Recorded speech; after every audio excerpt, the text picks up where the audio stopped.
libro recién salido y de mucho éxito en el medio que se denomina El deporte es nuestro derecho. Actualmente es miembro de la Asociación Internacional de Mujeres en el Derecho del Deporte, con sede en Suiza. Ex miembro titular de la Comisión y Apelación y Arbitraje del Deporte. Licenciada en Derecho por la Universidad La Salle, máster en Gestión Deportiva de la Universidad La Salle, máster internacional en Derecho Deportivo de la Universidad de Lleida. Me permito presentar y darle la bienvenida a Patricia. Muy buenos días, Roberto. Te saludo con muchísimo gusto. ¿Ahí me escuchan? Sí. Sí, perfecto. Sí, tengo para iniciar la pantalla, tengo ahí una cuestión, pero no sé si es de ustedes. Ya voy a mirar. Ya puedes hacerla. Ya puedes abrir cámara y compartir la presentación. Compartir pantalla. ¿Sí? Sigue sin iniciar video, pero comparto pantalla. No sé si, a ver, ¿Listo? ¿listo? Y ya empezamos. Ahí pueden ver ustedes mi pantalla. Estamos viendo todos tus casos, todos los expedientes de tu computador, no te preocupes. Excelente. Bueno, pues primero agradecer la invitación, como bien lo dices, para mí es un honor estar contigo, con mi compañero también del máster, con Ángela, por supuesto, y felicitarlos por la organización del evento. Y bueno, como siempre lo decimos, la capacitación es la piedra angular del crecimiento en el deporte y en todo esto, ¿no? Entonces, el tema del derecho, o más bien la rama del derecho deportivo, pues creo que da muchísimo para hablar, son muchísimos temas. Ya nos dijo Horacio un poquito del tema del deporte profesional. Y bueno, pues en su caso, bueno, en su servidora, pues va a hablar de los derechos humanos y deporte. Entonces, en este sentido, es muy amplio el tema, sin embargo, voy a tratar de sintetizarlo, ¿no? Y vámonos primero a lo que es un derecho humano. Hay muchas definiciones, sin embargo, en este sentido, Naciones Unidas nos señala que los derechos humanos son inherentes a todos los seres humanos y ya te da un catálogo de los cuales, por los cuales puedes ser una persona discriminada. Dice, sin distinción alguna de nacionalidad, lugar de residencia, sexo, origen nacional o étnico, color, religión o cualquier otra condición. Aquí nos da un poquito la luz sobre lo que se conoce como los grupos vulnerables. ¿Qué es un grupo vulnerable? Pues un grupo vulnerable es aquel que por su naturaleza le cuesta, digamos, un poco más de trabajo en la cuestión social y que es por ende también más susceptible de que se le vulneren sus derechos humanos. Ahora, para todos los que nos dedicamos al tema de cultura física, porque aquí recordemos que tenemos también abogados y no abogados, vamos a tratar de no ocupar un lenguaje tan técnico, pero recordemos que es la cultura física, hablando en términos generales, y como parte de sus manifestaciones está el deporte, está la actividad física, está la educación física, etcétera. Para nosotros es fundamental un instrumento, o en este caso, que se denomina la Carta Internacional de la Educación Física, la Actividad Física y el Deporte. Esta carta señala en el artículo primero, párrafo tercero, que todo ser humano tiene el derecho fundamental de acceder a la educación física, la actividad física y el deporte sin discriminación alguna. Te dice ya sea está basada en criterios étnicos, sexo, orientación sexual, idioma, religión, opinión política o de cualquier otra índole, ya sea un origen nacional o social, posición económica o cualquier otro factor. Voy a hacer un pequeño análisis comparativo de lo que señala la Constitución Política en México y de lo que señala la Constitución colombiana, ¿no? En atención también pues al país que está, el país anfitrión. La Constitución Política en México, una reforma que fue fundamental o un año fundamental para nosotros fue la reforma del año 2011. ¿Por qué? Porque viene a incluir una serie de derechos culturales económicos en donde se incluye el último párrafo al artículo cuarto, ahorita es el párrafo 13º, y que te dice lo siguiente: toda persona tiene derecho a la cultura física y a la práctica del deporte. Esto lo vamos a encontrar, de hecho, la ley se llama la Ley General de Cultura Física y Deporte, así tal cual. Y por otro lado, te establece la obligación del Estado de su promoción, fomento y estímulo conforme a las leyes de la materia. Como les comentaba, es la Ley General de Cultura Física y Deporte. Ahora, es importante señalar que en el caso de México, el artículo primero constitucional te dice que todas las personas en los Estados Unidos mexicanos van a gozar de los derechos humanos reconocidos en esa Constitución y en tratados internacionales. Y aquí los abogados nos vamos o reconocemos algo que se llama el principio pro persona, que quiere decir que cuando el tratado internacional es más amplio en materia de derechos, en materia de derechos humanos, nos vamos a ir a lo que establezca el tratado internacional. Entonces, de ese mismo artículo primero, el párrafo tercero de la Constitución te dice que todas las autoridades en el ámbito de su competencia tienen la obligación de promover, proteger, respetar y garantizar estos derechos humanos reconocidos en la Constitución y en tratados internacionales. Por otra parte, voy a señalar lo que establece la Constitución colombiana, la Constitución Política de Colombia, donde en su artículo 52, en la primera parte, establece también que el Estado va a reconoce las diversas manifestaciones, habla un poquito de la parte de recreación, de deportes, me parece dice tradicionales o autóctonos, y después también habla del desarrollo, o que se reconoce el desarrollo para el individuo y que forma parte del gasto público. Y los párrafos tercero y cuarto, que estoy recopilando en esta diapositiva, nos hablan precisamente de que el Estado debe reconocer, o reconoce más bien, se reconoce el derecho de todas las personas a la recreación, a la práctica del deporte y al aprovechamiento del tiempo libre, ¿no? Entonces aquí ya lo vemos que insertan otro tipo de elementos, ¿no? Como el tema de la recreación, el aprovechamiento del tiempo libre. Y por otro lado, ya en el último párrafo te dice que el Estado fomentará estas actividades y debe de inspeccionar, vigilar y controlar las organizaciones deportivas y recreativas, cuya estructura y propiedad deberán ser democráticas. En el caso de Colombia, pues sabemos que el órgano de gobierno es el Coldeportes. En el caso de México, el órgano de gobierno encargado de regular la política nacional es la Comisión Nacional de Cultura Física y Deporte. Ahora bien, ¿qué derechos humanos, ya que establecimos lo que señala la Carta Internacional de la Educación Física, la actividad física y el deporte? Señalamos lo que establece la Constitución, en este caso tanto en México como en Colombia. Vamos a señalar también qué derechos humanos están relacionados con la práctica deportiva y en qué otros instrumentos internacionales lo podemos encontrar. ¿Por qué hablo de instrumentos internacionales? Porque vamos a ver que hay tratados internacionales que hacen mención al tema, por ejemplo, de recreación, de deporte, y vamos a ver que hay instrumentos que no tienen ese carácter de tratado internacional, pero que están reconocidos por una estructura, que es la estructura del Comité Olímpico Internacional, federaciones internacionales, federaciones nacionales, ligas, clubes, etcétera. Entonces, dentro de los derechos humanos relacionados con la práctica deportiva, encontramos el derecho a la igualdad y la prohibición de discriminación. Como les comentaba al principio de la plática, existe una serie de grupos que le llaman grupos vulnerables y que son más factibles o son más propensos a que se transgredan sus derechos humanos y relacionados también, en este caso, con el ámbito deportivo.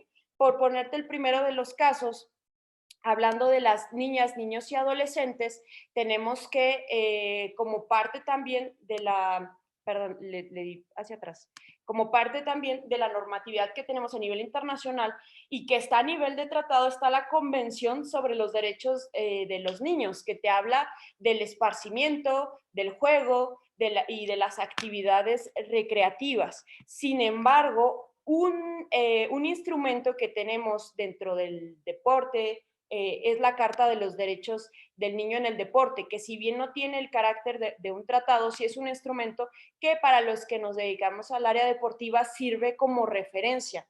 Esta Carta de los Derechos del Niño en el Deporte te establece 11 puntos que nos sirven a nosotros como referencia para llevar a cabo, y sobre todo los que manejan chicos o niños, niñas, niños y adolescentes, te establece entre ellos el derecho a la práctica del deporte, te establece el derecho a entretenerse y jugar como niño. Esto es fundamental, ¿no? Un niño no aprende igual que un adulto, y mucho menos que otro grupo.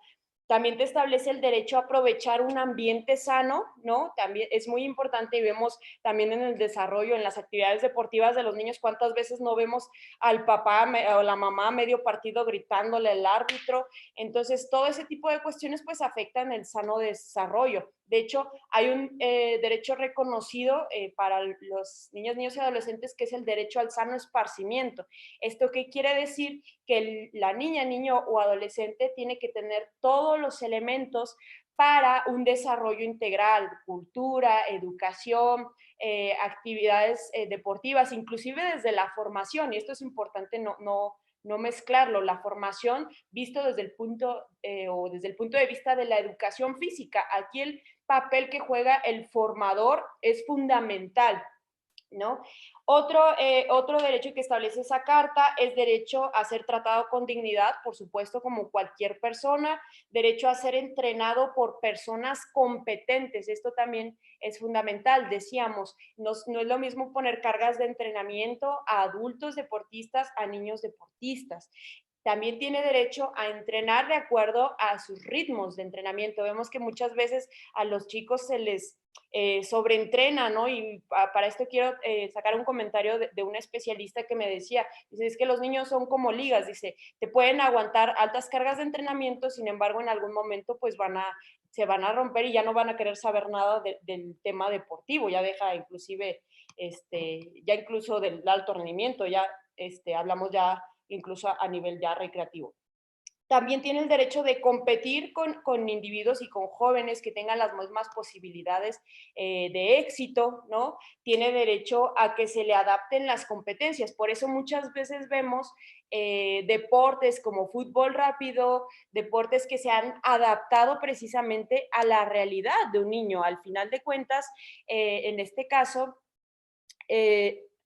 ¿cómo se llama? En este caso tiene el derecho a competir en competiciones, vaya la redundancia, adaptadas. Por acá tengo una pregunta que dice, ¿no se puede equiparar los tratados? Por supuesto que no los estoy equiparando. Yo estoy hablando de que el tratado internacional tiene un peso en donde los estados parte se obligan a cumplirlo. Y estos documentos que yo estoy hablando, como bien lo mencionaba en un inicio, son reconocidos por la estructura del deporte, ¿no? Entonces, sí, hay que hacer la diferencia. No tiene el peso, por supuesto, de un tratado, no podemos hablar que es de manera general, pero sí nos sirve a nosotros como referencia. Entonces, siguiendo también con la Carta de los Derechos del Niño en el Deporte, las últimas hablan también de entrenar dentro de la máxima seguridad, hacer pausas adecuadas, y por último, uno que es el derecho a ser un campeón y también derecho a no serlo. Dentro de los derechos de la mujer en el deporte, aquí hablamos, por ejemplo, de que a nivel tratado se habla de la Convención sobre la Eliminación de todas las formas de discriminación contra la mujer. Establece en el artículo 10 que las mujeres tienen que tener las mismas oportunidades para participar activamente, tanto en el deporte como en la educación física, te hace esa distinción. Y como simple referencia, repito, no tiene el carácter de un tratado, eso sí lo tengo que recalcar, pero está reconocido también dentro de la estructura del deporte. Tenemos un documento que se llama la Declaración de Bridgton, que esta la reconoce el Comité Olímpico Internacional y es por ahí de principio de los años 90, a manera simplemente como referencia, ahonda un poquito más en el tema de los derechos de la mujer en el deporte, te habla sobre la equidad e igualdad de la mujer en el deporte y en la sociedad, te habla también de la adaptación de instalaciones deportivas, que quiere decir también de la accesibilidad de instalaciones hacia las mujeres. Te habla también del deporte escolar y junior respecto de la formación que tiene en este caso o que debe de tener las mujeres desde etapas también muy tempranas. Vemos que por lo menos acá en México la cuestión, la realidad social es que muchas veces se da una formación, o sobre todo en la clase de educación física.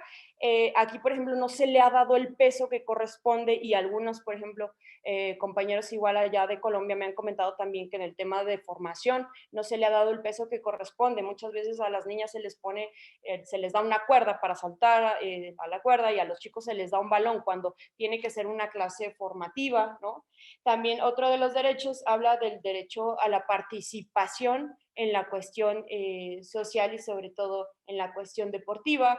También nos habla un poquito del deporte de alto nivel, aunque en ese sentido, bueno, pues hablando también de la inclusión de la mujer en el deporte, pues podemos ahí hablar que ha habido un gran desarrollo en la parte técnica deportiva o en la parte de participación en las competencias. Es decir, a principios del siglo pasado veíamos que la participación de la mujer era prácticamente nula, ¿no? De hecho, en las primeras ediciones de los Juegos Olímpicos de la era moderna, pues simplemente se incluía su participación en ciertos deportes, ¿no? Como golf, tenis. Sin embargo, posteriormente fue teniendo un mayor auge, fue teniendo una mayor participación.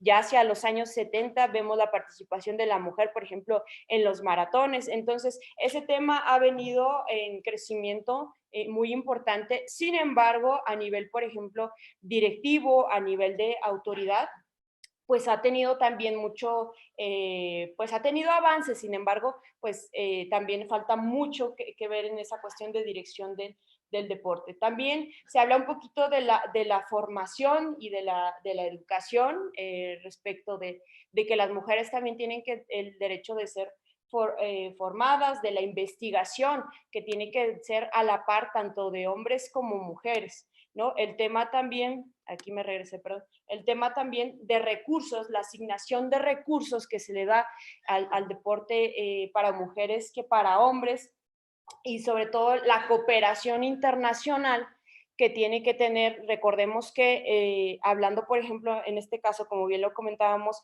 el derecho humano a la cultura física del deporte se establece en la Constitución, se establecen tratados internacionales, pero no debemos dejar de lado también que la estructura del deporte al nivel internacional es una estructura de carácter privado, que conjuga o está con esa...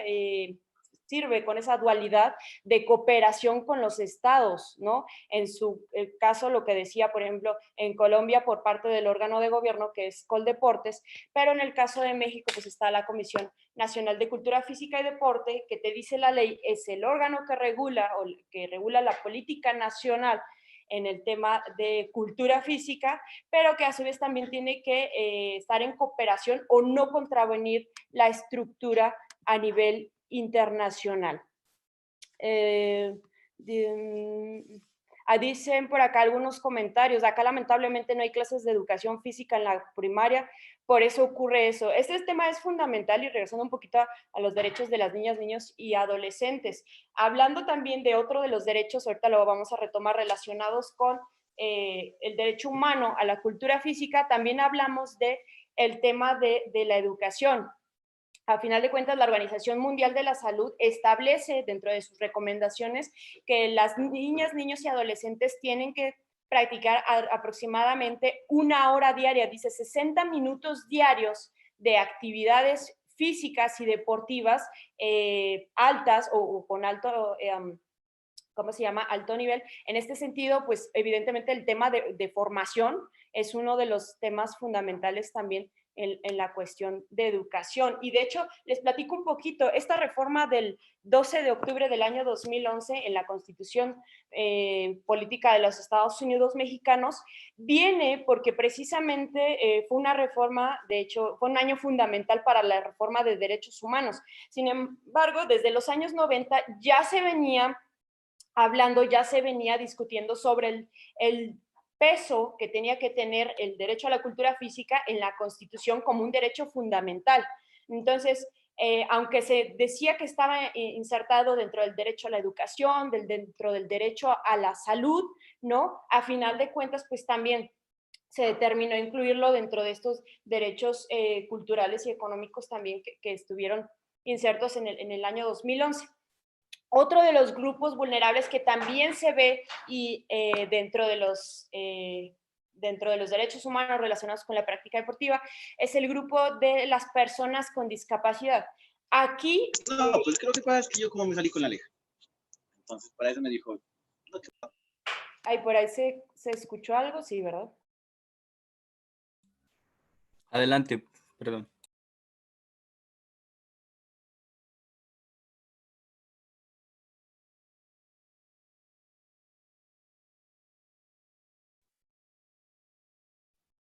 Adelante, doctora Patricia. Doctora Sí, Patricia. ahí sí me escuchan, decía que estaba Sí, silenciada. señora. Sí, perfecto. Continúe, por favor. Entonces, dentro de los derechos de las personas con discapacidad en el deporte, aquí hablamos del tema de inclusión.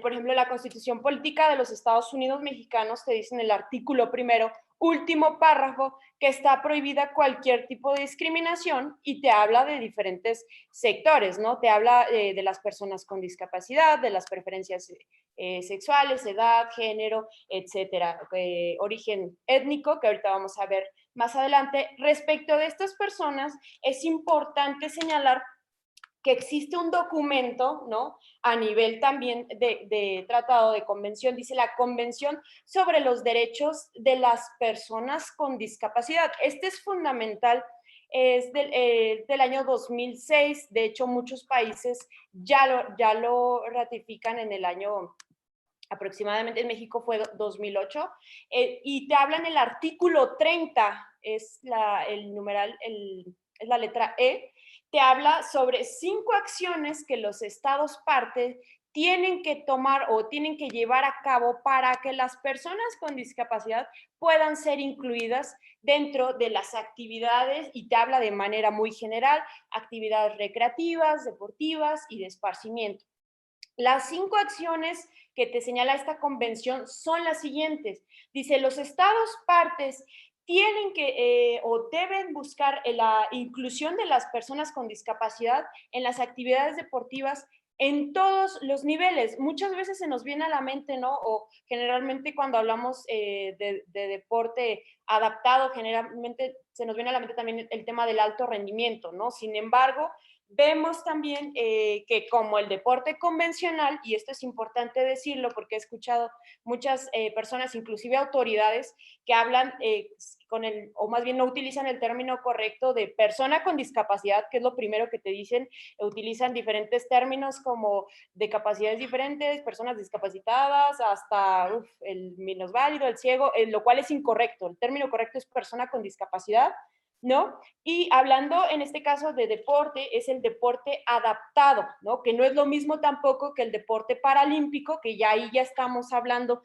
que la persona está dentro del movimiento olímpico y paralímpico, que son cuestiones también diferentes. Entonces, volviendo a la convención, otra vez regresando al tema de la convención, les decía que las 5 acciones, la primera es que los estados parte buscarán la inclusión de las personas con discapacidad en las actividades deportivas en los diferentes niveles, no solamente en el tema de alto rendimiento. Esto es importante decirlo, por eso hice esa pequeña pausa, esa pequeña paréntesis. La segunda te habla respecto de la instrucción y la formación que tienen que tener las personas con discapacidad para organizar eventos deportivos, ¿no? No solamente es que participen, sino que tengan también la capacitación de organizar un evento deportivo.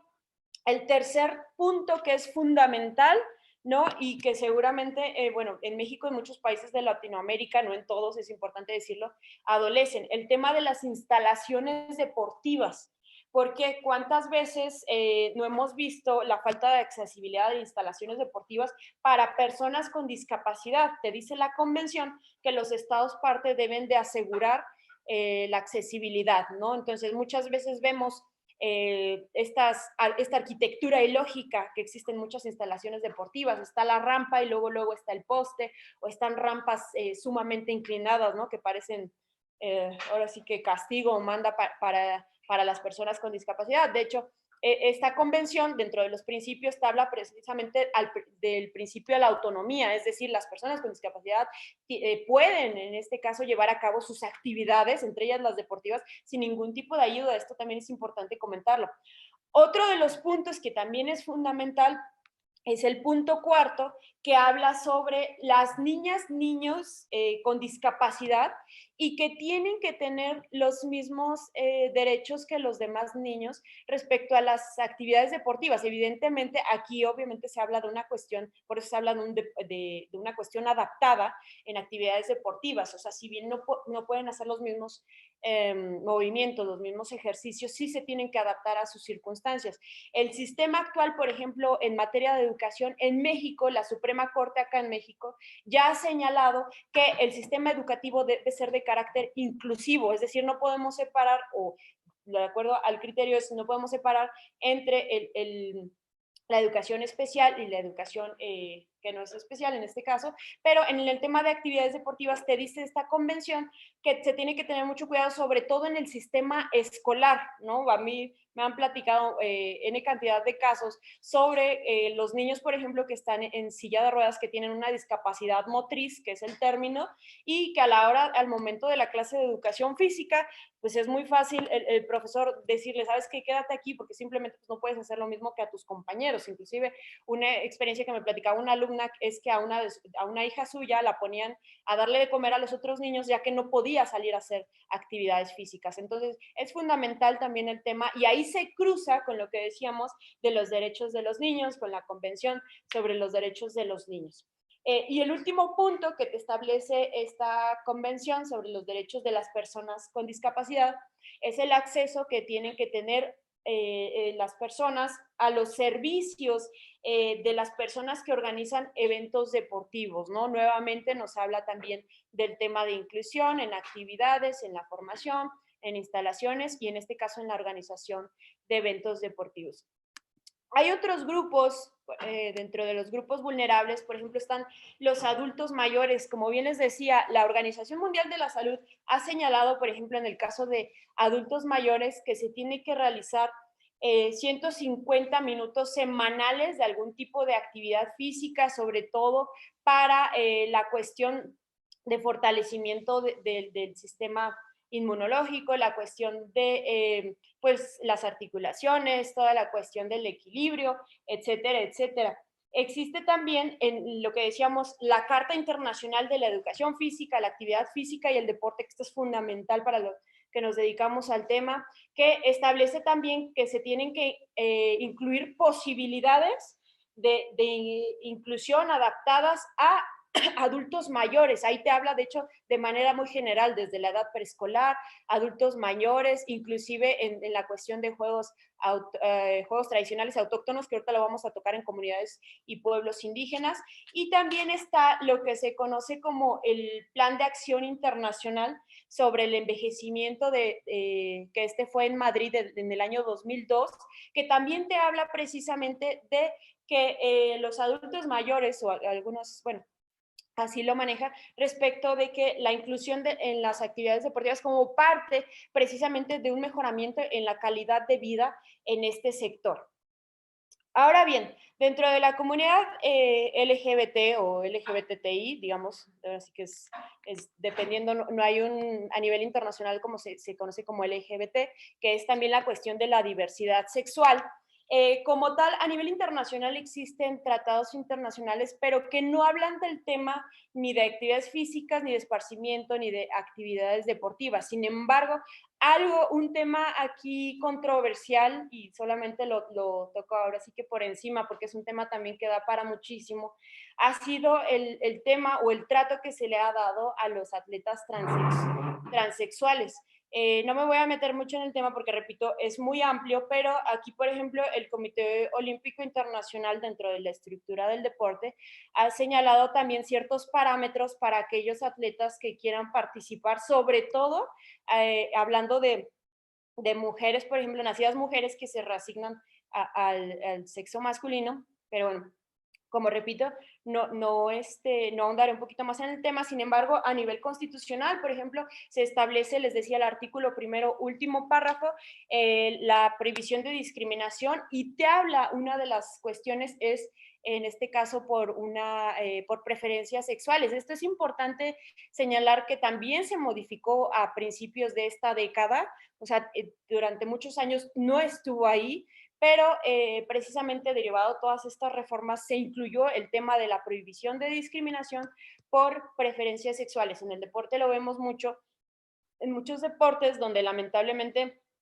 pues jugadores inclusive ya con una amplia trayectoria también se ven discriminados por este tema. Pero bueno, el otro tema o el otro grupo vulnerable son las comunidades y pueblos indígenas. Aquí es importante señalar que a nivel internacional existe una declaración, lo que es la Declaración de Naciones Unidas sobre derechos de pueblos indígenas y ahí te habla sobre el derecho que tienen estas comunidades de proteger y mantener los deportes y juegos tradicionales o lo que se conoce como juegos también autóctonos, que quiere decir que son originarios de un lugar, ¿no? Aquí en México hay infinidad y también en diversos países de Latinoamérica, de Sudamérica, hay infinidad de comunidades y pueblos indígenas. Entonces, este también te habla respecto de los derechos que tiene este grupo vulnerable. Y por último voy a tocar, bueno, en grupos vulnerables,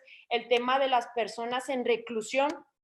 Este tema también a nivel internacional existe lo que se conoce como las reglas mínimas para el tratamiento de reclusos. Estas reglas establecen y hablan de un capítulo en específico o en un tema en específico respecto de las actividades deportivas y te dice que las personas que estén en reclusión tendrán derecho a tener actividades deportivas 1 hora al día. Este es un tema muy controversial porque muchas personas me dicen, bueno, pues es que es como un premio. Le digo, no, es un derecho que establece, inclusive aquí en la Constitución de México, establece el 18 constitucional, el derecho que tienen los reos a la reinserción social. Antes se hablaba de una readaptación, sin embargo, se reestructuró o se cambió el término a una reinserción social y te dice que los reos tendrán como parte de sus actividades y como parte de una reinserción social el tema del deporte, entre otros temas, el tema de cultura, de educación, etcétera, ¿no? Al final es un derecho consagrado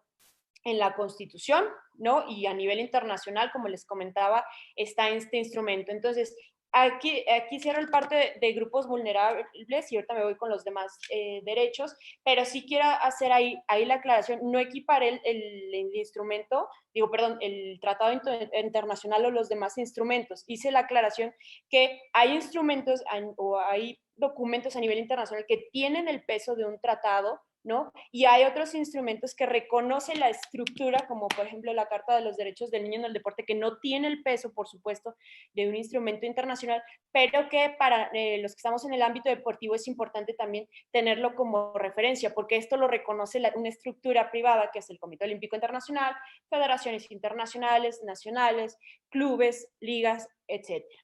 Entonces, siguiendo con los derechos humanos relacionados con la práctica deportiva, encontramos el derecho a la salud. Como les decía, la Organización Mundial de la Salud ha señalado en diversas ocasiones la importancia que tiene la actividad física en este derecho. También se habla, por ejemplo, en la Constitución de México se señala específicamente el derecho a una alimentación adecuada, no simplemente ese tema también se veía de manera aislado y que junto con el ejercicio, con actividades físicas e inclusive también con el tema de deporte como manifestaciones de la cultura física, y eso también lo señalamos desde un inicio, se establece lo que decíamos, la cuestión de que están íntimamente relacionados todos estos derechos. No podemos hablar del derecho humano a la cultura física y al deporte de manera aislada, sino que tiene que ir, dependiendo el caso, con el tema del derecho a la salud, inclusive con el tema del derecho a la educación. Ahorita vamos a ver, por ejemplo, otro de los derechos humanos relacionados con la práctica deportiva es el tema del derecho a la libertad de expresión, perdón, que te dice, por ejemplo, en este caso la Constitución, que tiene que ser, o la libertad de expresión tiene un límite, que es que no afectes derechos de terceros, que no incites a actos ilícitos, a las malas costumbres, etcétera, etcétera. Es decir, para los que no son abogados, mi derecho termina donde el derecho del otro empieza, ¿sí me explico?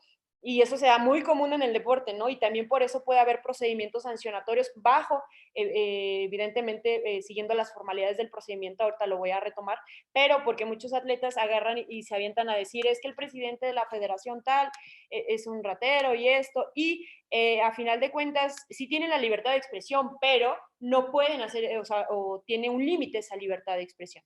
El derecho a la información te dice también la Constitución que debe ser clara, precisa, oportuna. En el caso también del deporte, pues este derecho también está relacionado con la cuestión, con la práctica deportiva. El derecho de petición, acá en México está consagrado en el artículo 8º constitucional, y este es sumamente importante porque todas las autoridades, decíamos en el artículo 1º, párrafo 3º, dice todas las autoridades en el ámbito de su competencia tienen que respetar, proteger, garantizar los derechos humanos, y este derecho de petición también se ve reflejado en el tema deportivo. Cuando yo solicito algún tipo, hago alguna solicitud hacia alguna autoridad deportiva respecto del derecho, o más bien la obligación que tiene para contestarme, siempre y cuando sea por escrito y con respeto, ¿no? Esto es fundamental.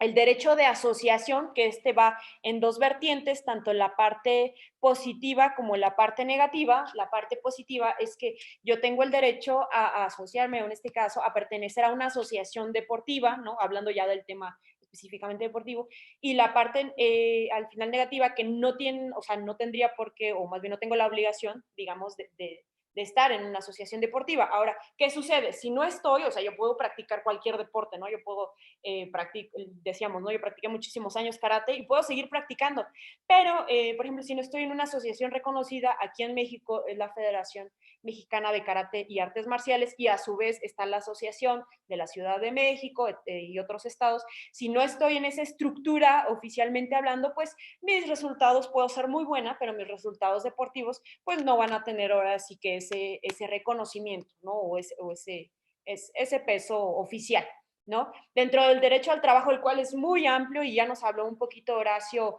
que es especialista en el derecho de fútbol. Ya escuché la campanita, ya voy a acabar.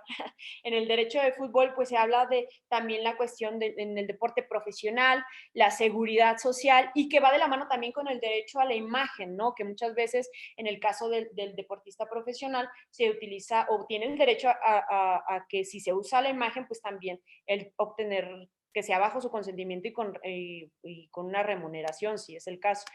Y los últimos, para meter un poquito ya para acabar, lo que les decía, también otro de los derechos es el debido proceso, que se da mucho en el deporte, para los procedimientos sancionatorios. Por lo menos acá en México es un poquito abrupto cómo se llevan a cabo las sanciones, cómo se establecen, por ejemplo, inclusive hasta de manera de palabra. No sé si sea allá en Colombia, pero que llega el presidente de la federación y te dice, de mi cuenta corre que no vuelves a pisar un tatami, no vuelves a entrar a una alberca, etcétera. Entonces, aquí se habla precisamente de una garantía de audiencia en donde se tienen que seguir todas las formalidades del procedimiento.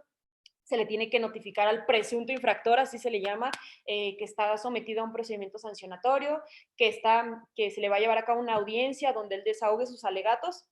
Y por último, que va a haber una resolución fundada y motivada, ¿no? Lo que decíamos aquí, o sea, que todos los actos en este caso, de autoridad, aunque son entes privados, en México, por ejemplo, hay criterio jurisprudencial de que las federaciones deportivas son consideradas como autoridad para efectos del amparo, y pues evidentemente todos los actos también de autoridad tienen que estar fundados y motivados. El derecho al acceso a la justicia, y bueno, en el caso también, en este caso en México hay un órgano en el cual su servidora trabajó, que es la Comisión de Apelación y Arbitraje del Deporte, que es la instancia especializada en el ámbito deportivo. Pues con esto concluiría mi participación. Disculpen que al final le puse un poquito más de celeridad, pero bueno, es también para respetar los términos que nos señalaban aquí en el Congreso. Para mí ha sido de verdad un honor estar con ustedes por todo el tema que manejamos. Disculpen si me fue un poquito rápido, pero el tema da para muchísimo más. De hecho, cada uno de estos sectores, lo que hace su servidor es separarlo en cada uno de los temas, y se van viendo lo que dice tanto la Constitución como lo que dice la Ley General de Cultura Física y Deporte, y lo que establecen otros documentos aquí a nivel nacional. Les agradezco enormemente, y si alguien tuviera una pregunta, con muchísimo gusto. Hola, sí, Patricia, mira, tenemos una pregunta aquí muy importante y es ¿cuáles son las instancias internacionales para poder reclamar las violaciones a los derechos humanos derivados de la práctica del deporte? Pues mira, a nivel internacional está lo que es la Convención Interamericana de Derechos Humanos. Ahora, sabemos, y esta es una cuestión que tenemos que entender los abogados deportivos, o sea, en cuestión de derechos humanos, cuando entramos al tema de derecho deportivo, hasta como que se nos revuelve un poquito toda la cuestión de que nos enseñaron también en la universidad, en la facultad, porque aunque hay instancias en las que uno puede acudir, ¿no? Por ejemplo, aquí a nivel México está lo que se conoce como el juicio de amparo, que en Colombia es, también le llaman el juicio que es la tutela, ¿no? Que al final de cuentas es un juicio para garantizar los derechos fundamentales que establece la Constitución, pero también tenemos que entender que existe también la estructura y dentro de la propia estructura del deporte hay instancias, ¿no? Que dirimen este tipo de controversias. Entonces, como abogado deportivo tienes que entender en qué momento conviene más, como decía Horacio, llegar a una instancia a otra, por ejemplo en fútbol, y lo saben perfectamente los que están en fútbol, es muy difícil que se vayan a instancias ordinarias fuera de la cuestión laboral, ¿no? Entonces, ahí es muy importante, aunque existen estas instancias, ver a cuál podemos ir en cada situación. Muchas gracias, Patricia. Muy completa tu exposición, muy amplia, muy clara como siempre. Es importantísimo nosotros poder vincular el derecho deportivo a los derechos humanos. Siempre nos sentimos como una isla aparte por el principio eso de especificidad. Creemos que somos inmunes a veces a las legislaciones nacionales y de derechos humanos y es muy bueno que estudiosos y académicos y exdeportistas como tú nos vengan y nos ilustren. Permítame leer el certificado.